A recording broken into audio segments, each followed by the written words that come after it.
అందరికీ మన ప్రభువును రక్షకుడైనటువంటి యేసుక్రీస్తు వారి పేరిట ప్రత్యేకమైనటువంటి వందనాలండి.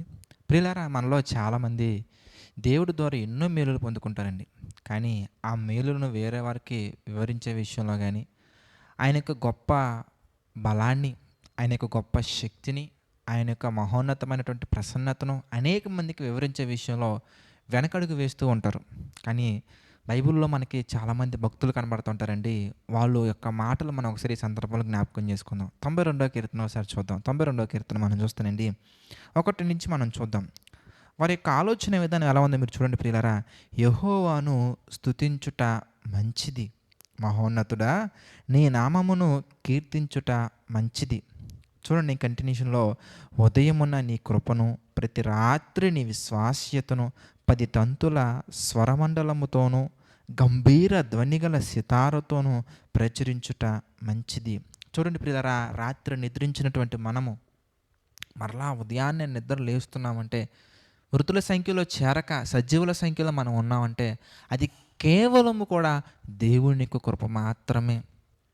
ప్రియులారా, ఏ విశ్వాసంతోటి, ఏ నమ్మకంతోటి మనం ట్రావెల్ చేసి క్షేమంగా ఇంటికి చేరుకుంటున్నామండి, ఒకసారి ఆలోచించండి. అది కేవలం దేవుని యొక్క మహోన్నతమైనటువంటి క్రియ మన ఎడల ఉందంటారా లేదంటారా? అందుకంటున్నారు ఆయన 10 తంతుల, చూద్దామన్నమాట, 10 తంతుల స్వరమండలముతోనూ, చూడండి, గంభీర ధ్వనిగల సితారతోనూ ప్రచురించుట మంచిది. వెనకడుగు వేయకండి. దేవుణ్ణి స్తుతించే విషయంలో, దేవుణ్ణి కీర్తించే విషయంలో, దేవుని మహిమపరిచే విషయంలో, ఆయన మన జీవితంలో చేసినటువంటి కార్యముల విషయంలో, ఎంతమంది జీవితాల్లో చేసినటువంటి కార్యాలు ఆయన ప్రత్యేకించి బైబిల్లో రాయించారండి. దానియేలు గారి జీవితంలో జరిగినటువంటి కార్యాలు కానీ, మోషే గారి జీవితంలో చేసినటువంటి కార్యాలు కానీ, జరిగినటువంటి కార్యాలు కానీ, ఇశ్రాయేలీయుల యొక్క జీవితాలలో ఈజిప్ట్ కంట్రీలో చేసినటువంటి కార్యాలు కానీ మీరు చూస్తే మత్తయి సువార్త, మార్కు సువార్త, లూకా సువార్త, యోహాను సువార్తలనేటి, పత్రికలనేటి, గ్రంథాలనేటి అనేక సందర్భాలలో తన యొక్క భక్తుల ఎడల ఆయన చేసినటువంటి గొప్ప గొప్ప కార్యాలు అనేవి ఎంత గొప్పవయ్యా అంటే 10 తంతుల స్వరమండలంతో పాడదగినటువంటివి, గంభీర ధ్వనిగల సితారతో ప్రచురించదగినటువంటి. మీరు బాగా ఆలోచిస్తానండి, మనందరం ఏం చేస్తామంటే మేలులు మాత్రం చక్కగా పొందుకుంటామండి, వాటిని ప్రకటించే విషయంలో మాత్రం అస్సలు కదలమండి.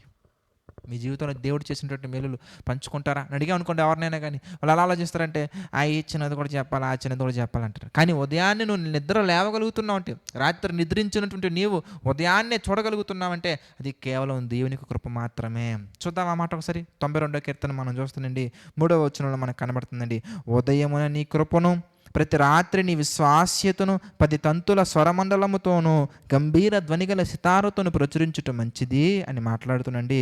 4వ వచనం మనం చూస్తే, ఎందుకనగా యెహోవా నీ కార్యము చేత నీవు నన్ను ఏం చేస్తున్నారండి, సంతోషపరచుచున్నావు. నీ చేతి పనులను బట్టి నేను ఉత్సాహించుచున్నాను. నిజమండి ప్రియులారా, బాధల్లో ఉన్నప్పుడు లేదా సంతోషంలో ఉన్నప్పుడు మీరు ఎలాంటి ఆలోచనతో ఉన్నా, మీ మూడ్ ఎలా ఉన్నా, బాధతో ఉన్నా, సంతోషంతో ఉన్నా, కోపంతో ఉన్నా, ఒకసారి మీరు అలా సముద్రం దగ్గరికి వెళ్ళండి. అలా సముద్రం నుంచి వచ్చే అలలు ఒకసారి మీరు చూడండి. ఎవరైనా కానీ హ్యాపీగా ఫీల్ అవ్వాల్సిందేనండి. బాధలో ఉన్నటువంటి వారికి ఒక ఓదార్పుని, సంతోషంతో ఉన్నటువంటి వాళ్ళకి ఇంకా అధికమైనటువంటి సంతోషాన్ని మనం ఆలోచిస్తానండి. మన యొక్క మనస్సును నెమ్మదిపరిచే విధంగా, మన యొక్క ఆలోచన శక్తిని మెరుగుపరిచే విధంగా ఎంతమంది ఆనందం కొరకు వెళ్తారు మీరు చూడండి. కొన్ని చోట్ల అయితేనండి డబ్బులు కట్టి మరీ వెళ్తారండి టూరిజం ప్లేసెస్కి. దేనికై అంటే ఆయన యొక్క చేతి పనుల వల్ల మనకి ఏం కలుగుద్దాయి అంటే సంతోషం కలుగుద్దండి, ఒక నూతనమైనటువంటి ఉత్సాహం కలుగుద్దండి.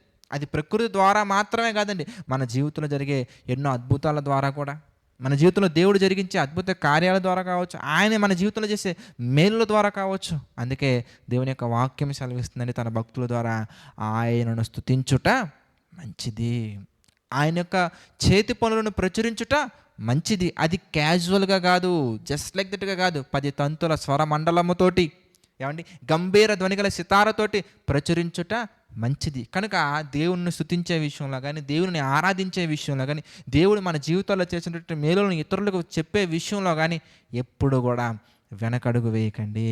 కనుక ప్రార్థన చేసుకుందాన్ని, ప్రతి ఒక్కరి తలలో వంచి ప్రార్థనలు ఏకీభవించండి. ప్రార్థన. దయగల తండ్రి, ప్రేమగల దేవ, పరిశుద్ధ మహోన్నతుని తండ్రి, ఎన్నో అద్భుతమైనటువంటి విషయాలను మాకు తెలియజేస్తున్నందుకు కృతజ్ఞతాస్తుతులు చెల్లించుకున్నాం తండ్రి. ప్రభా, నిజమే తండ్రి, మా జీవితాల్లో మీరు చేసినటువంటి ఎన్నో గొప్ప కార్యాలను ప్రభువా తండ్రి మాలోనే ఉంచుకుంటున్నాం తండ్రి. ఎవరికి ప్రకటించట్లేదు, ఎవరికి చెప్పట్లేదు తండ్రి. మీ ప్రేమను తెలియపరచట్లేదు తండ్రి. ఎవరైతే క్షమాపణ కోరుకుంటున్నారో తండ్రి ప్రతి ఒక్కరిని మీరు క్షమించండి, కనికరించండి, ఆదరించండి. దేవా, మా అందరి జీవితాలలో ప్రభా మీరు జరిగించినటువంటి గొప్ప మేలులను బట్టి ప్రభా, మరి ముఖ్యంగా తండ్రి మేమందరం మృతుల సంఖ్యలో చేరక తండ్రి సజీవుల సంఖ్యలో చేరి ఈరోజు ఈ మాటలు తండ్రి వినే ధన్యతను మాకు అనుగ్రహించారు తండ్రి. అందుని బట్టి కృతజ్ఞతాస్తుతులు చెల్లించుకున్నాము దేవా. మా జీవితాల్లో తండ్రి మీరు చేస్తున్నటువంటి ప్రతి కార్యాన్ని బట్టి కృతజ్ఞతాస్తుతులు చెల్లించుకున్నాము తండ్రి. ప్రభా, ఎవరెవరైతే తండ్రి ఈ వీడియోస్ చూస్తున్నారో తండ్రి, ఈ వీడియోస్ ద్వారా తండ్రి మీ ప్రేమను అనేక మందికి షేర్ చేస్తున్న ప్రతి ఒక్కరిని తండ్రి ప్రత్యేకించి జ్ఞాపకం చేసుకోండి, దీవించండి, ఆశీర్వదించండి. ప్రభా, వారి జీవితాల్లో తండ్రి ఎటువంటి ఆర్థిక, ఆరోగ్య, మానసికమైనటువంటి సమస్యలు మా తండ్రి లేకుండా తండ్రి, సమస్యల్లో కృంగిపోకుండా మీ కృపలో తండ్రి కనికరం తండ్రి పొందుకొని తండ్రి మీ కృపలో బలాన్ని పొందుకొని ముందుకు సాగుటకు సహాయం చేయండి దేవా. ఈ పరిచర్యను కూడా మీరు జ్ఞాపకం చేసుకుని తండ్రి దీవించండి, ఆశీర్వదించండి. మీ నామ మహిమార్థమే తండ్రి బలపరచండి తండ్రి. సమస్త మహిమ, ఘనత, ప్రభావాలు మీకే చెల్లించుకుంటూ ప్రతిదీ తండ్రి మీ చిత్త ప్రకారంగా జరిగించమని నడిపించమని వేడుకుంటూ మా ప్రభువును రక్షకుడైనటువంటి యేసుక్రీస్తు వారి పేరిటి ప్రార్థన అడిగి వేడుకుంటున్నాము తండ్రి. ఆమెన్. అందరికీ వందనాలండి. God bless you all.